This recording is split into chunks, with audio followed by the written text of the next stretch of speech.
Good afternoon, ladies and gentlemen. Welcome back to the Acsom Bulletin. It's Tuesday afternoon. It's the trio. It's a special day for the man to my left, right? I can't mind whether you look at this on your computer screen. It's Patrick's 21st birthday, so myself, Lawrence, everybody in the Acsom team would like to wish Patrick a very happy 21st birthday. I didn't think you would have similar circumstances to me, mate, in February, but here we are once again. But I'm sure the victory at the weekend was a nice early present for you. So thanks to everybody for joining us on this Tuesday afternoon. We're going to be going in depth at the cup final. We'll be looking forward to tomorrow night. Just with the way times work just now, we won't have a government decision. Obviously, Acsom has no privy to any government decision making, even though some people probably out there would make you believe that. So we don't know what's going to happen with crowds, but we can kind of play a hypothetical situation of what would happen with the games that could possibly either be behind closed doors like Wales has went to, or whether it's just a case of pressing the big pause button until we get into January. But we'll kick off with the cup final. All three of us were there. Lawrence, a good day out for all of us. Tell us about your cup final day.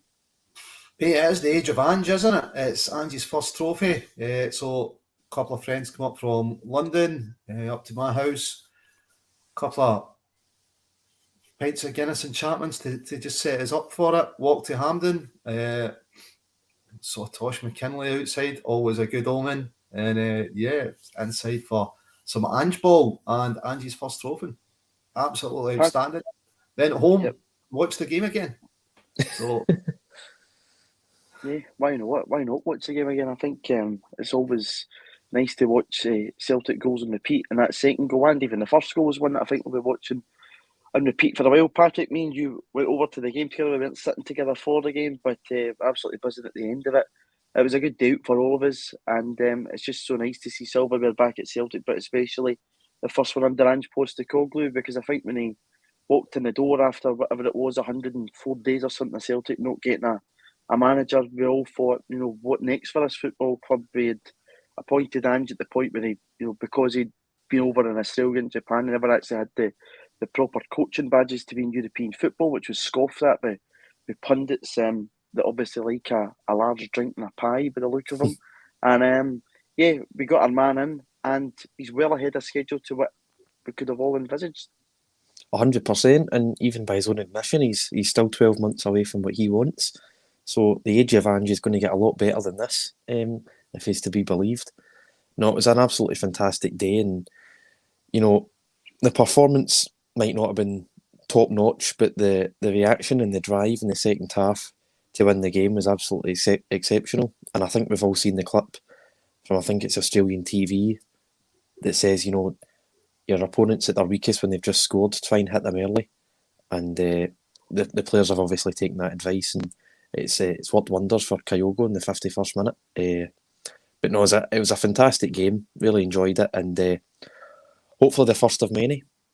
Yeah, I think it will be the first of many. I'll go out on a limb and say that. I think it will be the first of many under Ange Postecoglou. I think this will only get better as we add more players to the squad and we see a development of his football style. I don't think everybody's at the point where they probably wants him to be, just due to lack of game time for some people, injury issues or whatever else. But everything is positive just when you look at that Celtic squad. And Lawrence, on that, as Patrick says, you went home and watched the game after it, and your opponent is weakest, after they've just scored. Hibs literally did go up in smoke because the away end, home end, whatever you want to call it, unless you're a journalist and get picky about this, about teams having their own end. Hampden, they literally did go up in smoke because when the High Bees scored, boom, went off a flare. There was this big cloud of smoke, and boom, Celtic went back up the other end of the park and scored. Yeah, it just sums up Ange, doesn't it? You've said, that age of Ange is the Australian kind of mini docu on him, isn't it? So, but that thing, that's McGowan, it says that, isn't it? Teams are at their weakest, the highest percentage chance of scoring. You don't want to not be playing a forward pass at that point. If Ange is your manager, apparently absolutely destroys you if you don't do that. So, yeah, it must have felt so bad for Hibs. They must have, from the heights of thinking, right, we're 1-0 up, to just, where did that come from? It's level again. It's been taken away from them. But the Hibs goal really came out of nothing, didn't it? They hadn't given much as an attacking force. been mostly Celtic. Kyogo made the team, which, you know, I think gave us all a lift into it, and, you know, just as well he did. The boy get the 2 goals. Hopefully today, you know, being the 21st with the 10-day quarantine, we'll hear or see some pictures from Heathrow of some of his compatriots flying in. That would be very nice. Whenever those compatriots maybe pull on the hoops, we don't know as of yet if we've already mentioned at the top of the show. But Patrick, on that point that Lawrence makes, we make substitutions late in the game. We see Owen Moffat come on for only his second senior appearance for Celtic. Tony Ralston, you know, I think he picked up a wee knock up in Dingwall. It probably wasn't 100% fit. You know, Kyogo back in. You know, the substitutions that we made in the game probably had to happen at that point in the game.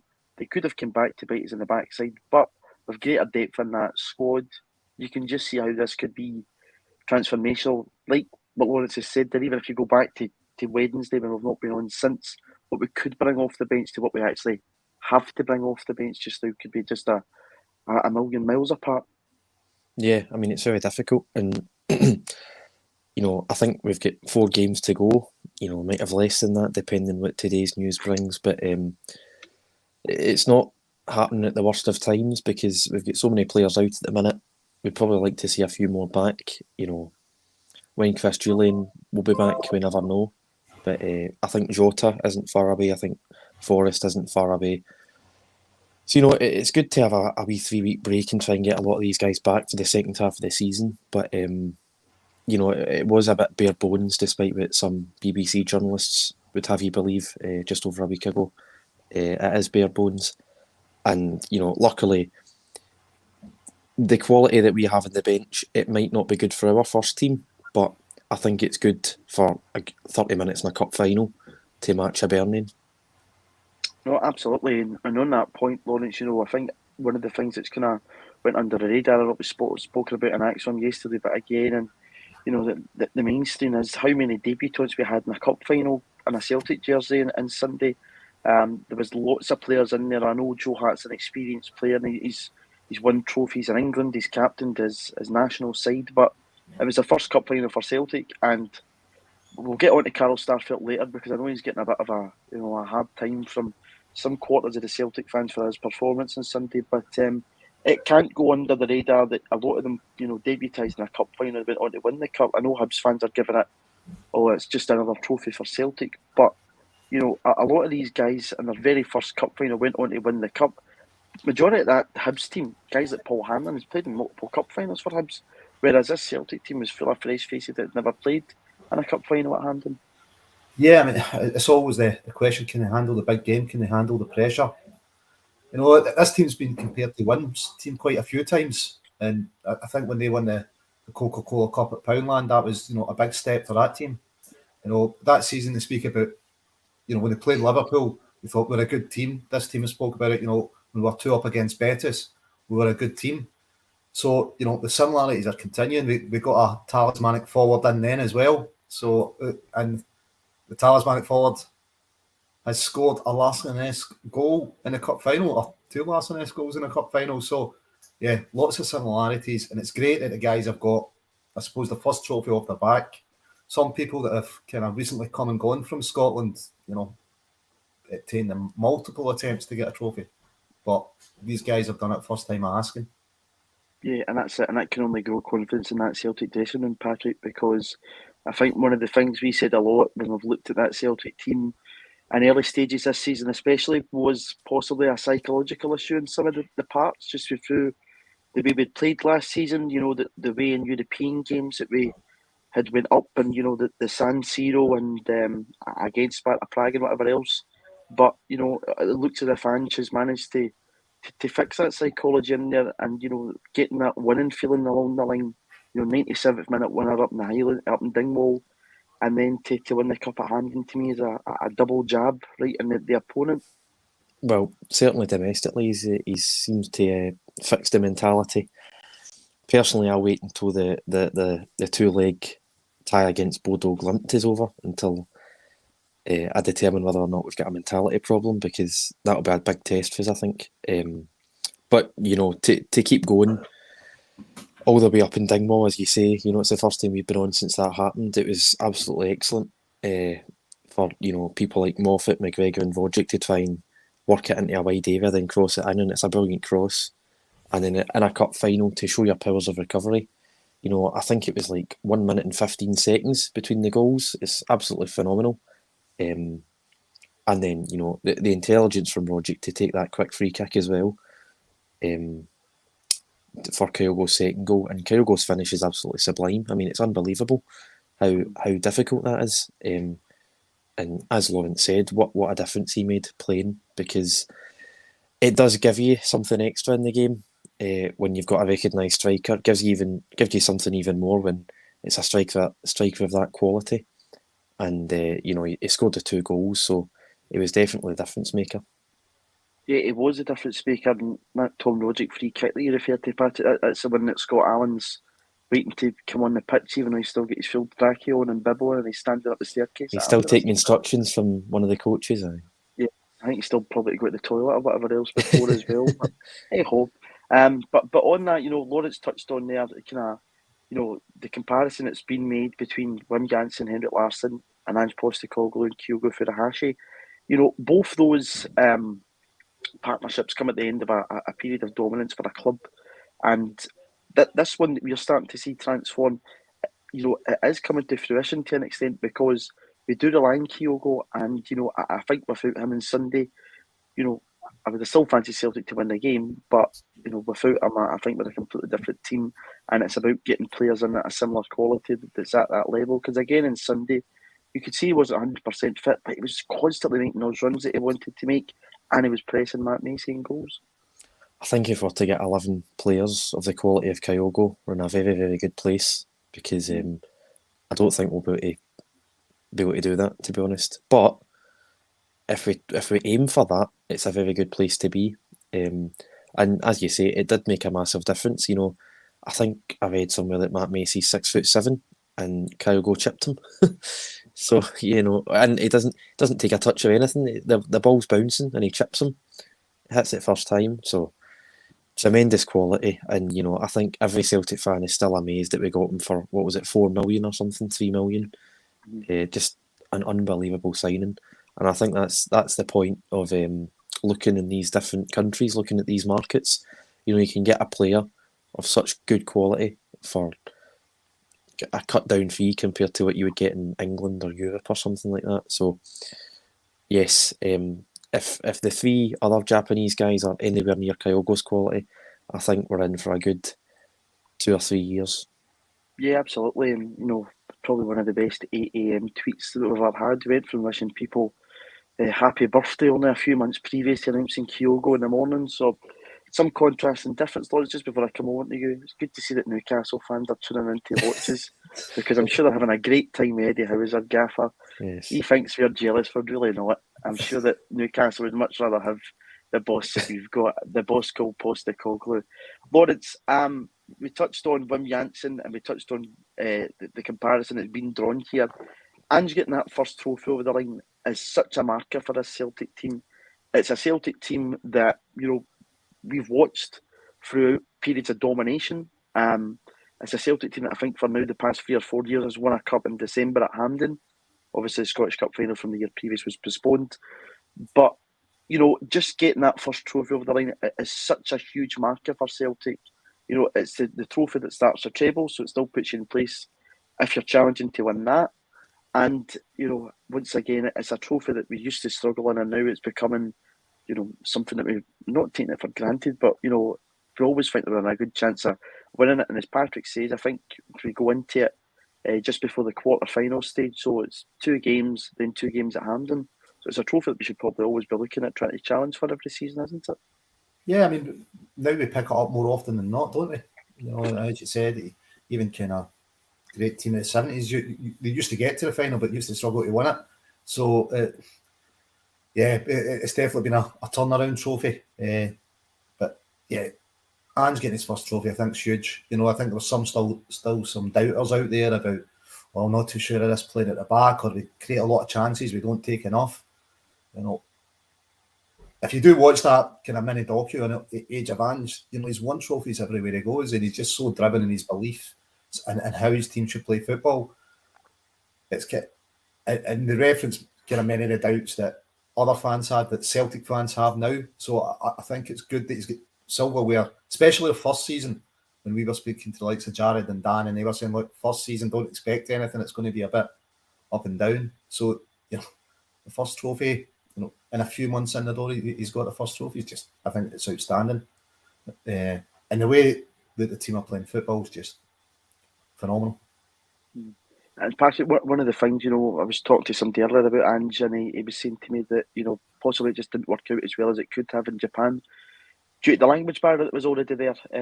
Obviously coming into a Japanese club, and again, I think one of the things that needs to be admired about Ange Postecoglou is the risk that he takes in moving around from Australia to Japan to then over to Scotland. It's a big risk to take. It's a big risk to bring your whole family with you.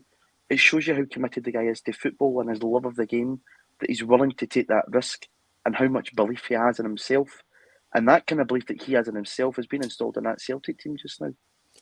100%. And it's what we said about the Newcastle manager, Edward Howe. He was delaying for 8 weeks and eventually backed out, presumably because he never got his backroom staff. Ange travelled halfway around the world himself. I don't think he's brought anyone with him apart from Kyogo. So it shows you how much he does back himself, and it's an impressive quality, not just in a manager but in a human being. How much confidence he must have in his ability and what he's done in the past. And as you say, it must give not only the players but people around the club, because there's no doubt that certain livelihoods will depend on how he performs as a manager and how his players perform. So to take all that on your shoulders is an absolutely tremendous risk, but it's extremely admirable from our perspective. And it's obviously worked wonders so far, and hopefully the best is yet to come. Yeah, the best could be yet to come. On that, Lawrence, that point that we're making there around Ange taking risks and coming in, obviously, there was a lot made about him not having his own backroom team, if you will.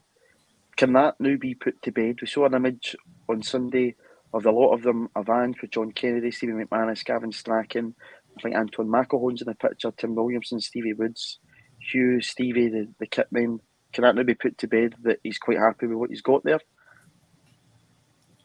Yeah, listen, he said they'd give him a clean slate, didn't he? But if you look at previously in his career, and since he's come here, he's also stated that he likes to do the scouting himself. He likes to do a lot of the work himself. And I think after Greece, he spent a year or two out where he was just doing some private coaching on the game and commentating for sports media in Oz. But he speaks about all that time he was planning how his teams were going to play, what they were going to do. He went to Brisbane Roar, transformed them, South Melbourne, Australian national team, and then on to Japan and to us. And they've all played the same style, the same intensity. So I think we're going to take him at his word that he actually likes doing it himself. And I think it's an admirable quality that he's prepared to give all these guys, a clean slate and start again. Just let's see what you've got. Look what he's got out of it from Tony Ralston. As an example of giving a guy a clean slate and saying, right, start again. This is what I want you to do. Can you do it? I saw him and Kennedy having a chat about the subs just at the end. So they've obviously got a relationship there where he's listening to them as to what should happen. Because when Mikey went down, it looked like he was going to get back up. Not too sure. So they're definitely working well together on the evidence. We've got the first trophy and we're playing great football. But I think for some managers, they like to take a big entourage. Howe being one of them. Others are quite happy to, maybe work with what we've got. I suppose people are different. Some people work differently. I think Ange is just so focused. It doesn't matter if it's his own guys or who's round about him. He knows what's going to happen and how he's going to do it. So it's, he'll give you a chance to join him and doing it and telling you how he wants it done. And if you don't perform and don't do it, I think he would just, he would change it in a heartbeat and bring somebody in. But as he's not done that, I'm assuming that these guys are doing what he wants. Yeah, 100%. Patrick, for me now, I think that those things need to be dispelled. If he does want to bring in somebody else, by all means, but I think at this point in time, he seems to be quite settled with what he's already got there is his backroom staff, as Lawrence makes a really good point on. Ange is a big character, he's a big figure in terms of, I think, the way in which football players get instructions for him, in terms of his respect that he's got in the dressing room and the respect he commands in that dressing room. And it does seem, on the face of it, that he is running the show and the coaches around him are just executing his plans and ideas. Yeah, I think is it Ryan McGowan, former Australian player, said that he's quite distant. He's not on the training ground. He's not a coach in that sense. He's very much a manager, and he's probably given people like Kennedy, people like Strachan instructions, I should say, on how to take the team, how to train. What drills are doing, and I think he said it in an interview somewhere a month or two ago that he can't be overly friendly with the players, he can't be overly close to them because he doesn't want his judgment to be clouded by any sort of personal relationship. So he needs to keep a safe distance. And, in that sense, he obviously trusts Kennedy and Strachan massively because, and, it's obviously paid off because the team's playing pretty well. He's trusting them to execute his plan, and it is going pretty well. And he obviously backs himself. He says that everywhere he goes, and he's backed, Strachan, Kennedy, McManus, and it's worked. So it's just another bit of proof that his judgment is correct. Yeah, 100%. In terms of judgment's correct, let's pick through this Celtic team, because I think it's only right that we look at it from the perspective of where we are just now, and our initial reactions and thoughts. So, Joe Hart, I think, is one of the people we really need to talk about here, because when he came in, Lawrence, at first there was questions asked. Where was Joe Hart? How good a goalkeeper was he? To get him in on a permanent at that point is going to pay absolute massive dividends, because when Fraser Forster returned to Celtic at the beginning of season 19-20, we knew he was only a loan deal and there was a potential for him to go back to Southampton and not be our player. That's what happened. We have stability here with Joe Hart. We've got him on a contract. He's going to be our goalkeeper next season, I'd imagine. But just the strength, I think, he gives those players at the back, and he makes some absolutely cracking saves in a cup final that you really need a Celtic goalkeeper to make when the big moment happens, especially those ones at the end. And Patrick and I were having a conversation just about XG.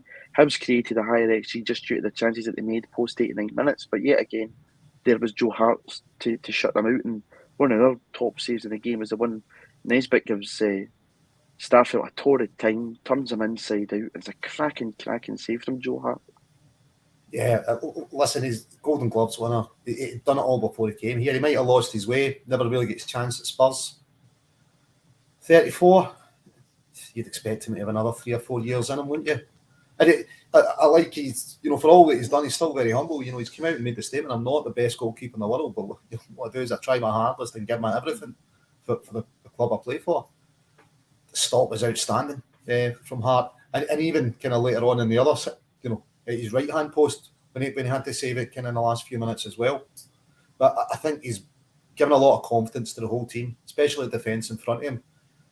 Terrible time last year, but people maybe were looking behind him and going, who have we getting goals? If I'm beat, this is a goal because the keeper's not made a save yet. And we're talking about at the end of the season, he hadn't made a save. Whereas with Hart, if you're a centre half, you get beat. Hart's likely to save it, don't you? You're not writing it off as a goal. So I think Hart's just been an immense signing. The fact that he's taken a wage cut shows that he came here desperate to play football. The amount of money that he dropped. So still gives us a heart attack now and again with the ball at his feet. But you know what? He's a cracking keeper. And I think he's way above anything that we could have got for that kind of money. So on goalkeeping ability and what he gives in experience to the squad, which is a very young squad just now. You've got to remember that this squad is really young. Mm-hmm. Yeah, 100%. Patrick, there's a few comments coming in with regards to Joe Hart. The word rhymes with bright. People thought at the corner that was how his goalkeeping could be summed up. But do you think Joe Hart should have came and committed for the ball? Or was it right to stand in the line? Obviously, the man in the line, and it's just with the sheer pace of the ball, it hits off a Jura and goes into the net. but there's still some folk in the comments. I don't want to put them up because the language isn't too fruitful, and obviously we're trying to be PG on here. But yeah, do you think that at times at set pieces is still a concern for Celtic at this moment in time? I think set pieces are. I don't think Joe Hart is. No. I think he probably could have came for the ball, but it's Starfelt should still be twacking his man. I think the last 2 goals anyway we've conceded have been from set pieces. I think you need to go back to Betis at home.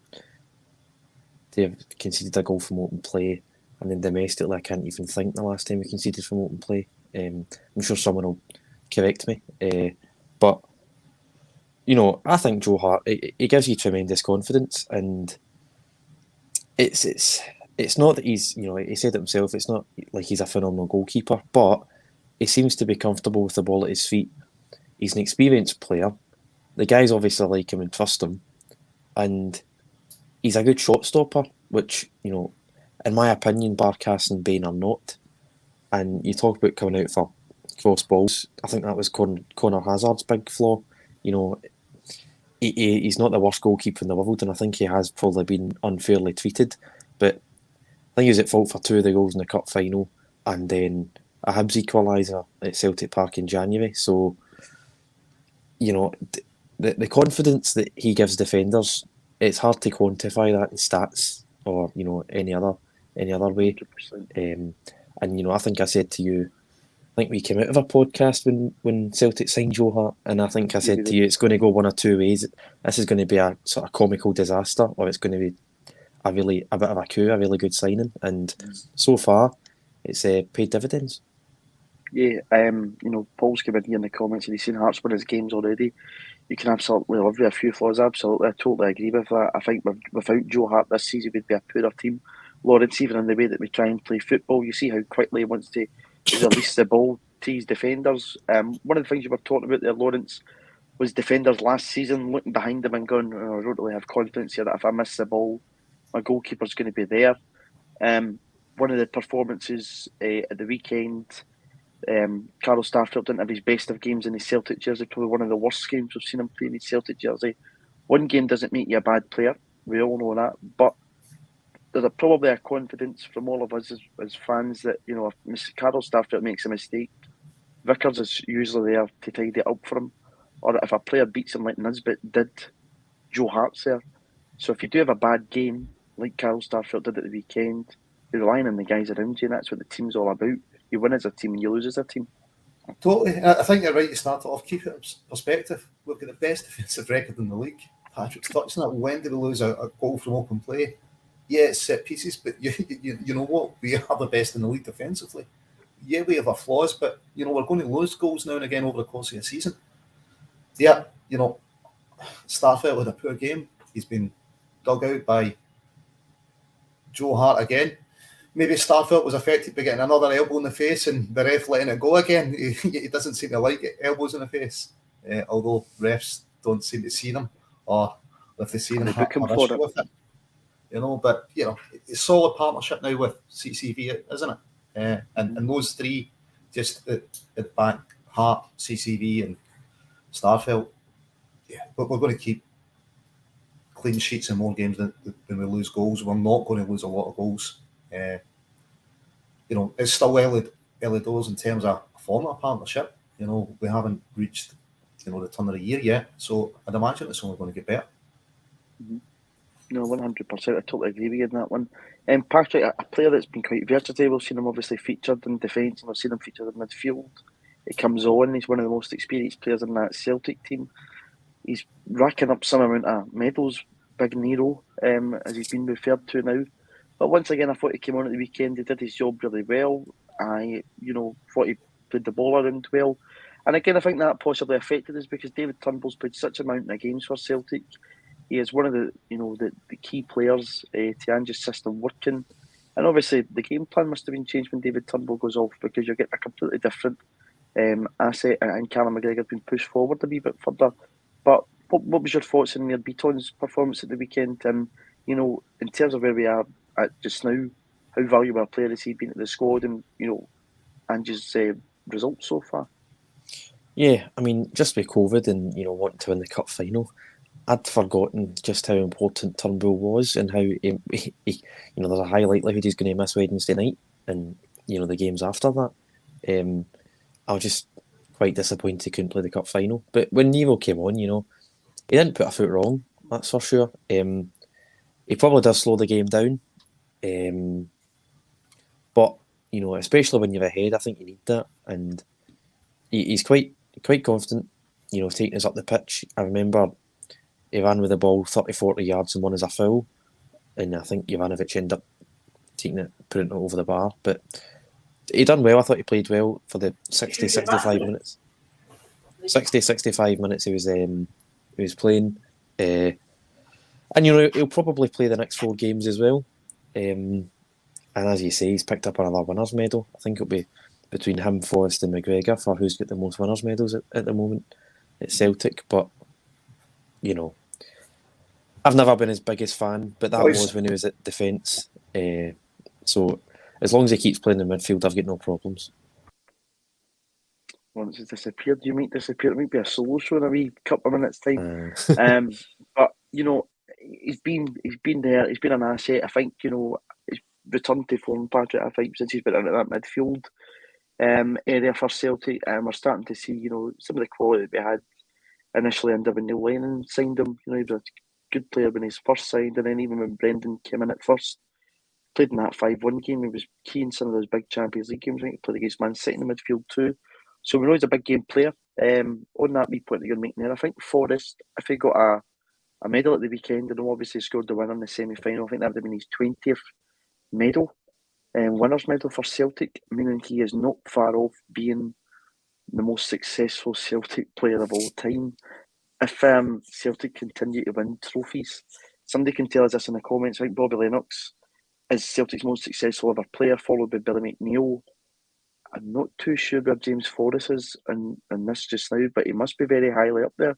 Because what did Scott Brown finish with? 21, 22 major honours? I'm not sure. I think Billy's got 23. You said Lennox is higher than him, though. Yep. And so, do you know what Lennox's tally is? No. I don't know. Somebody needs to tell us in the comments. I don't think it's far above 23, so I think Forrest is in with a chance. Yeah, I don't want to start counting up cup finals and league championships on here because my maths isn't that hot. But if somebody can tell us how many Bobby Lennox has got, we'll see how far James Forrest is off that, which is incredible when you think about it. Because Bobby Lennox or Lisbon Lion, I don't think many people would probably include the two of them in the same bracket. But in terms of if the wee man was asked to put his medals out beside Bobby, there wouldn't be too many medals short at this point in time, would there? No. I mean, Bobby does have that medal from Lisbon, which unfortunately for James, I don't think he's ever going to get. But, you never know with the Conference League. It's still not the same as a European Cup winners' medal, particularly that medal. But, it's an impressive stat. I think not everyone would say he's deserving of it. He's maybe not performed as well as he could have done in his first 6 seasons as a first team regular, but can't argue with stats like that. I don't recall seeing him in the celebrations, so I don't know whether that means he gets a medal or not. I don't know. But I mean, even if he is on 19, I fancy us for another 3 trophies this season. So no, I'm only kidding. So I think he's in with a shout, and with Ange, a winner like McGregor as captain, I think he could get that if he was. I think he's only got 2 years left in his deal, but I think if he were to sign one more extension, he might just get there. Well, Sean's telling us in the comments that Bobby's got 24 medals, so if that is the correct figure, and Forrest got one at the weekend, he's only 4 off him now, 4 to equal him. And I think the record for British player is actually Ryan Giggs, 28, 29, so you don't know what could happen. If he plays till 40 like Giggsy. There you go. You don't know what could happen. 21 medals for Scott Brown, so James Forrest probably likely to be more medals than Scott Brown at Celtic, so that's one thing to keep an eye on. Patrick, just to kind of look at the forward three at the weekend, Kyogo, obviously 2 phenomenal goals. We've not spoken about them too much, but the guys to his left and right hand side, I think one of the things I was trying to keep in perspective again is how young Lula Bada is. He's younger than me and you. when we're shouting and getting frustrated at him. He is a young player. He's only 20. He came in at 19. Again, he's taken a big step to come over here from his native country. But again, with time, he should only get better with Abada. And again, to play a big cup final at the age of 20 is something to really nod your head at. And again, on young Owen Moffat come over, it's great experience for him to get that in a Celtic jersey. 100%, and I think Owen done pretty well when he came on as well. It's hard not to be frustrated when you're watching Abada these days, in my opinion, but I suppose you do have to take into account he is 20, and I'm not sure how many games he played before he came to Celtic, but he has played a lot of games already this season. I think he's played about 30 games, if not just shy of that. Mikey Johnson, I think maybe at another club you could maybe say he's a young player at 22, but Turnbull's 22. Turnbull's, I think, 3 months younger than him. Started every game this season. Arguably the best player in the team last season because the team wasn't playing too well. But I think, Mikey Johnson will get more time. Whether he deserves that or not, I'm not too sure. I'm sure people have their own opinions, but no, we struggled, but it is a light squad and they are young players, so just need to give them the benefit of the doubt. And luckily, it didn't cost us on Sunday. Yeah, and hopefully cup final experience like that should do them something. Again, I think maybe Abada and Johnson are confidence players and they need that. We run out of games in the team. Here we go. Solo now. Lawrence is buggered off. Patrick's off ski, so it's the Dake Acsom show now. Hopefully Patrick comes back. Paul is chuckling away in the background because he knows I've been left myself. So Patrick's back. We're all right. Patrick's back. Left me there, my lonesome, but you're back, so that's okay. So we've been corrected. Bobby has 25 medals, just in case we get this wrong. So it's 25 medals. I think if Forrest equals that, we'll need to start including Driver Cups and Glasgow Cups as major honours, because I don't think anybody wants probably wee Jamesy to take over Bobby. But if he does, fair play to him, because that's some doing. Patrick, we'll go to our taglines now. Tomorrow night, it's going to be a tough game. It's always a tough game getting to St Mirren Park. What kind of team do you expect Ange to put out? Because they will have played Sunday. A lot of them looked absolutely knackered towards the end on Sunday. We've played a mountain of games so far. We've seen Kyogo come back in, whether or not Ange feels as if he's going to be ready to go again to start on Wednesday night. And then we've obviously seen the David Turnbull injury. What kind of team do you expect to be played tomorrow night in Paisley? Well, I'd start Kyogo firstly. I don't know whether I'm missing something, but I've never understood why, if a player's not 100% fit, why you wouldn't start him. Because if you bring him on as a sub and he gets tired, you're going to have to take him off again. That's 2 substitutes you've made. So you're better off starting him and only using 1 substitute. But I think he'll play a relatively similar team. I don't see any reason to change the defence. I think a straight swap of Turnbull for Beaton, I think that's fairly reasonable.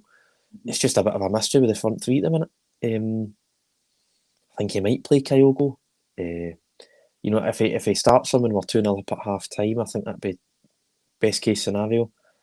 I think on the wings, St Mirren, I think have got 12 players out. So yeah, that's what Red said just in the comments here, that St Mirren are ravaged with call-offs due to positive tests. So Celtic should be looking to hammer them. Whether that's the case or not, that we give them a doing. Certainly a positive that, pardon the pun, that we're going to be playing a side here that's not going to be at their full strength, but it'll still be a tough old game with that. 100%, and not disrespect, but you don't want to underestimate them by playing guys like Moffat. I don't think he's actually started a competitive game for Celtic. He's came on twice as a substitute, so whether he's ready for that, I don't know. Especially with Abad on the other side not really performing, it's a difficult one to call with the wingers. I think there's a possibility James Forrest could be back, but I'm not entirely sure of that. I think with such weak options in the wings, I think you probably have to go with Kyogo through the middle, I'll be honest. And hopefully we can take a couple of goals off them, because as good as it is to win, we have been scraping it the last couple of weeks. So with them having 12 players out, I still struggle to see the game going ahead personally. I'm usually a bit of an optimist, but I'm quite pessimistic about tomorrow night. I just there's a bit of a everyone's in a bit of a downer when it comes to COVID, you know. So whether it's with no fans or whether it's no game at all, it's a smaller capacity stadium. It's outside. Yeah, I personally think it should go ahead, but you just never know. And yeah, I think we'll see. You know, just to run through the team: Hart, Jovanovic, Carter Vickers, Starfelt, Taylor, Beaton, Rogic, McGregor, probably Johnston, Kyogo, and Abada. Well, Sean, completely different team from that. He's gone with some similarities, but he wants Juranovic back out in that wing. It's the team that basically finished at the weekend. Obviously, he wants Welsh in there instead of Starfelt. I personally don't think that would do Carol Starfelt any good if Ange was just to instantly drop him. I thought Greg Taylor had a great game at left back at the weekend. It's arguably one of his best games in a Celtic jersey. I thought he played really, really well in the game, even getting forward and having a shot, something we've not really seen from him a lot. Skills obviously came out of the park. Beaton will be coming in, I'd imagine, for David Turnbull. Moffat, you know, and a game like that, it's not a big park. He might struggle a wee bit. And again, you know, Johnson played okay at the weekend, so I'd imagine he'll continue out in the wing for Celtic. Patrick, before the game at the weekend, before we went to the game in the morning, through a newspaper, came the news from a sportsperson from Bernard Higgins to say that he would not be taking up the position at Celtic Football Club after he retired from Police Scotland. This has been something that's rumbled on now for months. It's something that has affected the atmosphere around Celtic Park due to no transparency from the Celtic board in this. They ruled the matter out at the AGM when Ian Bankier was challenged on it and said he wouldn't comment on it. Everything is on the table at this moment in time. It's now been ruled out, not been ruled out by the club. The club are yet to mention the very name of Bernard Higgins now. It's now time to move on from a club perspective, from the board perspective, and engage properly with fans again. Whether they can or not, you know, we'll soon see. But this has now been put to bed. It's time to start rebuilding and getting those three things working together again, because we've got two of them. Seen that at the weekend. You saw the team in the park along with the management and the supporters in the stands united as one. But you know, I still think the people that were in those stands up in the director's box are still a far distance from them and a lot of the Celtic support just now. 100%. You know, how Ian Bankier's still at the club. You know, I know it's all about shareholders, but I think if you were to take a poll from season ticket holders, he'd be out, as with one or two others. You know, they've been asking for communication, and I think it's either Celtic Shared or the North Curve or the Green Brigade. It's one of the three. They all sort of get mixed in my mind. But they've been asking for a meeting with the board to talk this through, and the board just haven't contacted them. They haven't engaged at all. And in the midst of all that, at Bertriold's funeral, Willie Hawley, who big Celtic fan, big businessman, he's probably got X amount of shares in Celtic, was quite happy to say, you know, what a display they put on, and yet Celtic are afraid to even post pictures of the display on their social media because they don't accept the Green Brigade, they don't accept pyrotechnics. They're more than happy to sell pictures of the Barcelona tifo in the club shop that the Green Brigade organised and paid for, but they're also quite happy to take them on by appointing former chief of police. And you know, there was a lot of tension in the ground, I think, at the Motherwell game a week and a half ago about the silent protest. The silent protest was from 3,000 people. I think less than 3,000 people. The other 50-odd thousand it was available to them to sing during the game. They chose not to. The point of the silent protest is this is what Celtic Park is going to be like if people like Bernard Higgins are appointed and have their way. They're going to ban people from the stadium. They were trying to arrest people just a matter of years ago for singing songs. The fact the club even contemplated this and there's been no communication whatsoever, it's shambolic. And I think I've said on here that if it's going to be a choice between the Green Brigade and the Celtic board are probably going to lose, and they have lost. Yeah, well, in this situation, again, you know, the club have yet to actually mention this name. They could have, you know, completely doused the flames on this. it seemed almost as if, whether they did contemplate it or not, as if they just wouldn't engage in it whatsoever. Which I think, as fans, I think everybody was baffled in it. It would have been very easily for a meeting to be had. Just to quickly go back to the point we were making, I must apologise to Sean, because in the midst of all our cup final celebrations, we've forgotten that Carol Starfelt is suspended for Wednesday evening. Again, the refereeing in Scotland means that if you get elbowed in the face, you get booked. So apologies to Sean. He's probably right. Welshie will probably come into that team. And Michael and the other guys that have corrected us are bang on. Starfelt is suspended for tomorrow evening, which might actually pay him some dividends, because he's not undroppable, of course not. I think had he been available for selection, it wouldn't have helped him to be dropped by the manager. But he's going to be sitting this one out due to him being suspended. So thanks everybody for telling us off for that, because we got that badly wrong, me and you there. But again, elbowed in the face and you get booked for it. But hey ho, that's Scottish football. But yeah, I think the point that you've made in that, Patrick, is bang on, that the fact the club just didn't engage with it at all, whether or not they did contemplate the appointment. Many people will say, they've not even mentioned it, so they weren't contemplating it. They'll come out and tell us that. Tell us they're not contemplating it. Tell us that they're looking, actively for somebody in that position, but they are, having whatever else, or doing interviews or speaking to people, but they just didn't want to talk to us about it. And again, that's something that can't continue to happen. Ian Banker said at the AGM, he'd like us to do all our business out in the open. That's not our style.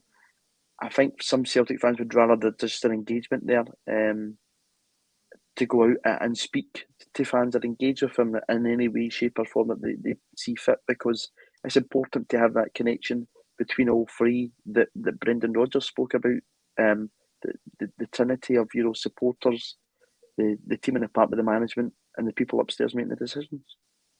Yes, the Holy Trinity. Ian Banker uses the words "do our business out in the open." I think it's just a bit of transparency.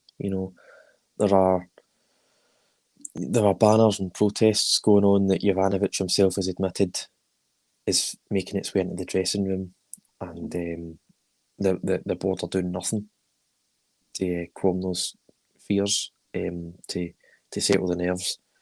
And some people seem to think it's the Green Brigade's fault. It's the board's fault. Without the board contemplating this decision, without someone leaking it to the press that they're going to contemplate this decision, these protests don't happen. And maybe we should start doing our business out in the open. Maybe not the transfer dealings, but when it comes to a highly controversial appointments like this, it can't be done in private for 2 months and then all of a sudden it's scrapped. It matters too much to people, the football club. And for someone who purposely targeted football fans, friends, family, I'm sure there are individuals who go to games now who have been personally targeted by Bernard Higgins. I don't know what the club were thinking. I'm not sure what moron in the boardroom decided that this was a good idea. Well, we now know he won't be at the club, and again, it's time to take that forward step and move on from it. If they are seeking somebody in that position, I'm sure they could engage with supporters and talk to them. I'm not saying that supporters dictate exactly who gets the job, but you can at least engage and balance it up to what would suit. There's plenty of good people out there that I'm sure are Celtic fans, not holding high positions like Bernard Higgins, but can do the job just as effectively in terms of planning, in terms of Celtic fans' safety. Jason Hamilton's come in the comments here to say board games. I think during this whole saga, Pat, it was like a game of Cluedo of who's done it, who's the person that's contemplated this decision, and what are they thinking of. Just back Ange, if the board do back the manager in January, we've been linked to 3 players. If all 3 do come in, Patrick, is that the first step in moving on? Is the 3 of us as a connection here? Just in those board games, I do remember, we beat Dundee 6-0 in the first domestic win under Ange, and the next day Gordon Strachan was rumoured as an appointment, a sort of, what do you call it, an advisory role. And, someone summed it up really well on Twitter. The board really know how to kill the good vibe created by the team. It's unbelievable. But, on backing the manager, I think those 3 players, they'll give us strength and depth, and I think that's the only thing we're really missing. it's not. I don't think it's cost us points so far. I don't think we've dropped any points due to a lack of depth. We've still got 4 games to go, obviously, but I'm actually not convinced that those 3 players would be enough. I think we might need 1 or 2 more beyond that. I'm not entirely sure. We do have 3 strikers, but one of them plainly isn't good enough. And he's also Injured. there's a question over his fitness. He's currently injured. You don't know. No one said how long he'll be out for. Whether the staff know or not is another question. But I personally think Joe Hart is the only keeper that's good enough at Celtic at the minute. You could maybe give Connor Hazard another chance, but I wouldn't be looking to him as a backup. He's maybe third choice. So I think we're still a few signings away from having a perfectly balanced side. But getting bodies in that Ange thinks he can utilise, I think, would be a good start. And we're definitely getting that in the 3 Japanese guys, because if we're signing anyone from Japan, it's an Ange signing. Yeah, and one of our usual regular Tuesday contributors, Bryn Warriors, came on here to say if the board back Ange in January, Higgins will soon be forgotten. I don't know if he'll be forgotten, Patrick. I think this is a saga that's went on for too long for it to be forgotten. If it was just a newspaper story that had been for a week and was then scrubbed, I think maybe then it would have been, but I think it's went on too long and it took too much of an effect over the football club. As you say, it even spread to the dressing room, which we know was confirmed by Jura post-match against Motherwell. I don't think it'll be forgotten, but I think a lot of Celtic fans want success for the football club, and the best way of doing that is supporting the team, which will be happening. Great support at Hampden at the weekend, great support up in Dingwall, and it was a very easy way for me to get round these silent protests was the board engaging with the fans. That didn't happen, but I don't think this will be forgotten. But as long as the manager, is backed in January, I think for me it's the first step in trying to rebuild any sort of relationship that once existed. Yes, 100%. I don't think it'll be forgotten either. It's quite clear last season the board treated the fans with complete contempt, total disdain, and they've shown that again this season with this stunt. It's totally unacceptable, and it doesn't matter if we win the quadruple this season. We still have principles, and what Bernard Higgins flies in the face of most of them. Yeah, it did actually. I think it went on for longer, because I think it was some point in October it was first linked, and we're now over halfway into December, and I think Eddie Howe was the same. But no, it's not going to be forgotten. No stretch of the imagination. I think certain board members will be forgiven. I think people like Ian Bankia are too far gone. He's been there for too many years. He's defended too many decisions that are so baffling beyond belief. Forgiven, maybe. Forgotten, definitely not. Yeah, I think at one point there was maybe the idea that Peter Lowell departing the building. It became clear that his departing gift to us was Ange Postecoglou. From everything that we've probably read and heard, especially at the AGM, that was ultimately, I think, Peter's decision in going and getting Ange. Again, we're not privy to exactly what happened there, but that's as I believe it, the Peter Lowell made the decision on Ange bringing him into the football club. That one person departing, Patrick, as you say, would just make it all better. But I think some guys are now, as you say, too far gone. Obviously, Michael Nicholson just now is still acting chief executive.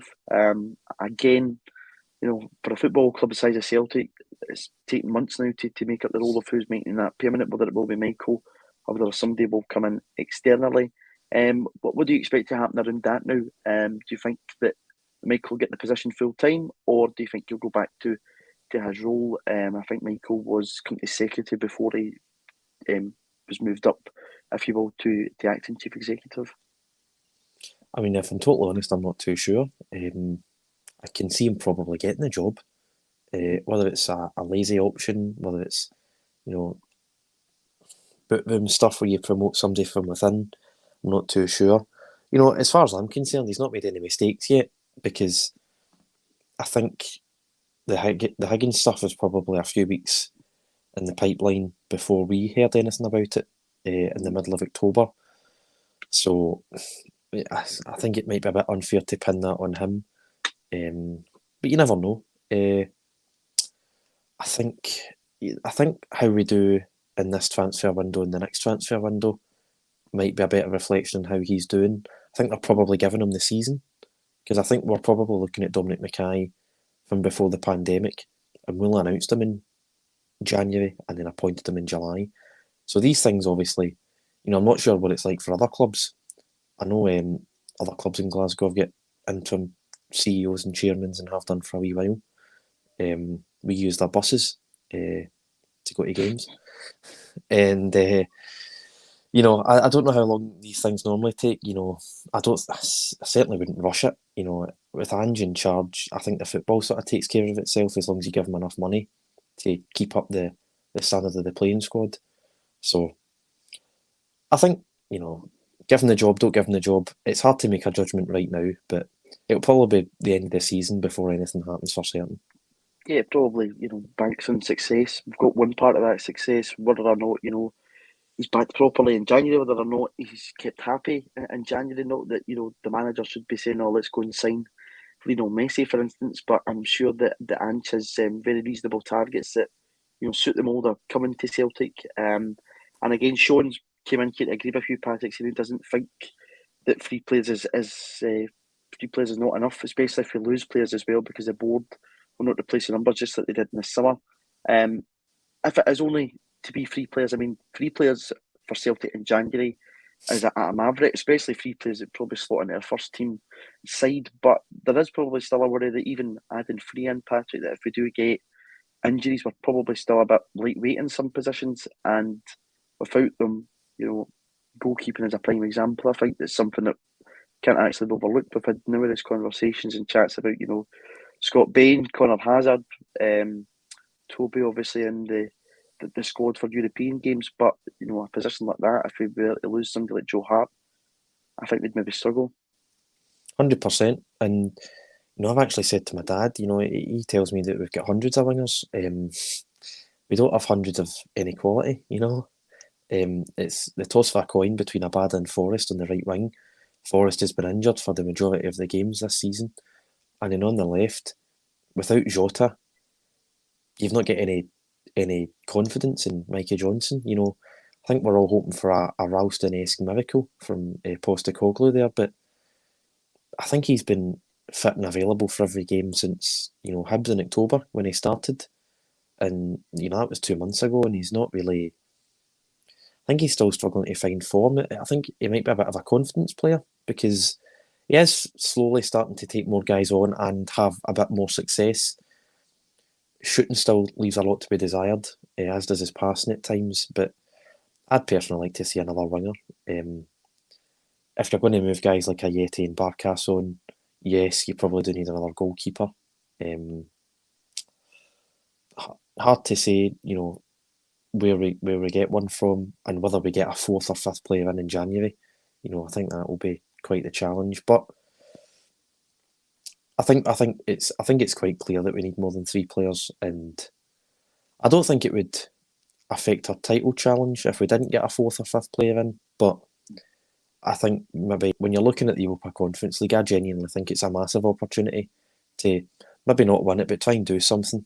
Maybe put a marker down, because I think if Ange backs himself and the players back themselves, I think they can make the latter stages. I honestly do. Mm-hmm.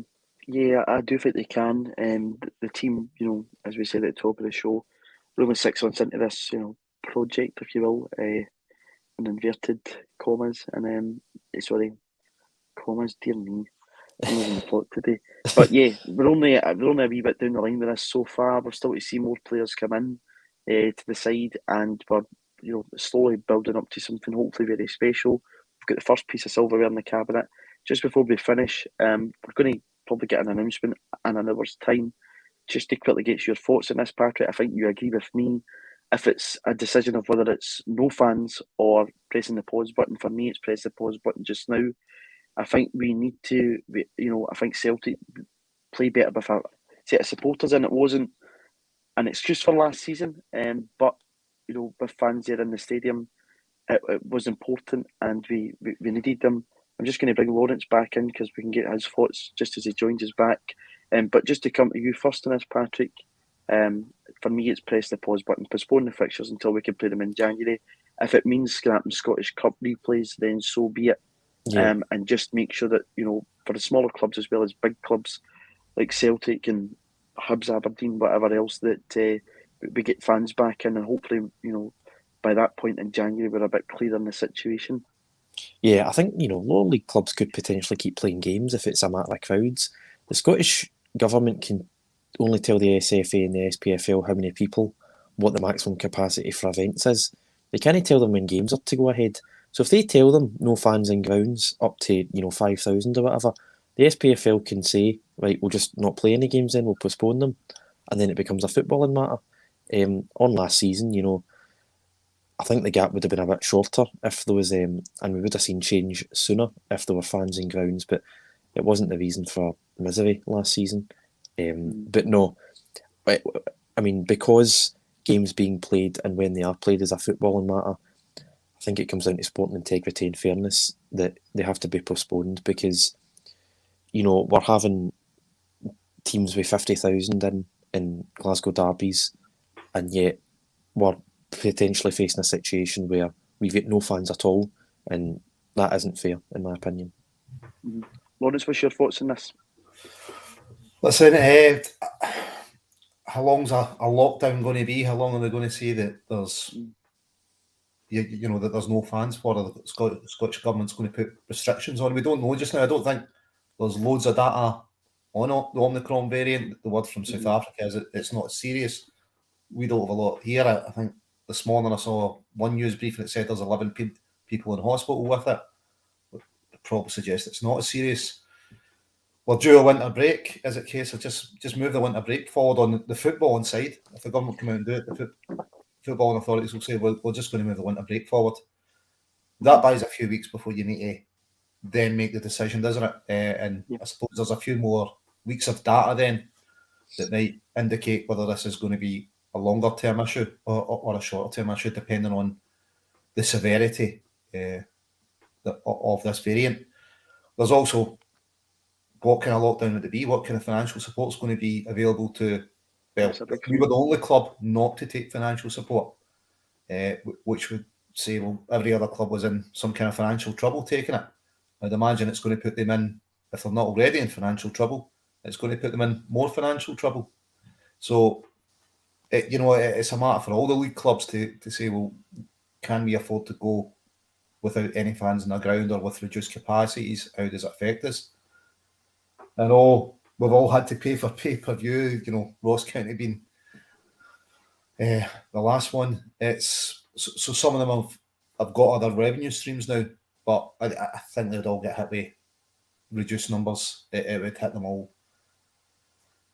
At a time when season ticket money's probably running dry. I think we've seen some clubs, trying one season tickets in March before. So it's perilous time if it's going to last a long time. So I think that the smart you can buy time just by moving the winter shutdown. If they're to say, look, there's going to be no one in the stadiums from Boxing Day forward. Say we followed what Wales said and said from Boxing Day. Just move the winter shutdown, move the games. It buys the government some time to see what they can do financially. If it's going to be a longer break, it buys the footballing authorities some time to see, well, if this is a longer break, who's going to be able to finish a season? How are clubs going to be able to manage financially? Is it another case of they need to call a season early? I'm sure they haven't started a season having had that experience with no explicit rules in place. That would just be madness if there's no explicit rules in place to govern this scenario, given that we've just been through it. But you never know with the Scottish Football authorities. No, you don't. And again, Sky Sports will dictate, I think, at times, decision making from the SPFL. The SPFL need to be saying to Sky here, put fans forward first here. Yes, I know Sky Sports would likely want their prime box office viewing, Patrick, on the 2nd of January, but it is a case, I think Lawrence is absolutely bang on with everything he said there. Buy us more time, give us a month, see where we are in a month's time, and hopefully we can get people back into stadiums then if it's safe to do so. And I think that would be the best outcome for us, because I don't think Celtic, like every club, was any more affected by COVID. We're a big club though. We will be affected in similar ways to other clubs financially. We've obviously got more employees, meaning that it'll cost us more to, pay them. I mean, I think a lot, it's not just 11 men in the park, the people in the stands, you get caterers or whatever else there that you need to think about. If the financial support isn't there, it could really hit a lot of football clubs hard. And, it's just a case of waiting to see where we are, I think, in a month's time. But I think Lawrence is absolutely bang on there. Give us a month. Hopefully by that point in time, it's safe to do so. We can get fans back in and we can, go again from where we are.